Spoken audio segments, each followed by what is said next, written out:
how can you fix a broken GPS, guy picking system? Well, we look at 4 different, there's 12 steps in the book, but we look at the 4 causes: the unresolved pain, the negative programming, a belief in lack of love, and not defining what you want. Some women, you ask them what they want, and their first question is, well, what's my options? They'll get on like one of those dating sites, and they'll start looking, and they won't tell you what they want, but they'll look and see what they have available, and they'll say, oh, I want that. But that doesn't really fit into their life. Just like I told you the scenario earlier about me teaching during the day and attracted to somebody at night. It wasn't really ever going to fit. It wasn't really going to mesh anyway. But I kept them at a safe distance for me because I had the issues with intimacy. So we look at those 4 causes and we heal those. And then we work on building self-esteem and in defining what you want. And there's a series of exercises to help you define what you want. And we start with you, because we need to figure, a lot of women don't know their own value. Mm-hmm.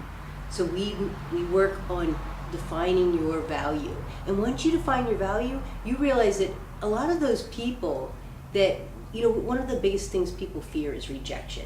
So when you go out on a date, you're afraid if we try to people please so we don't get rejected. Not everybody's going to fit in your life. So when you define who you are, you realize that only a select few are really going to fit into your life. And you're not so worried about people pleasing anymore or rejection anymore, because now you and them become self-limiting. You say, okay, this is not going to work for me because this is what I really want. That's what a healthy relationship and healthy dating is all about. And when you finally meet, and that we look for the one, because it's very slim. Mm. We look for the one that's really going to fit, and our lifestyles jive. We have the same moral, ethical issues. We have the same desires. All that stuff fits together, and then that's where we find the healthy, happy relationship. We're no longer trying to fix them. We're no longer beating our head against the wall. We're no longer trying to corral the relationship and calling our girlfriends and spending hours trying to figure out what's wrong, because it's going to fit. That's when it's going to fit.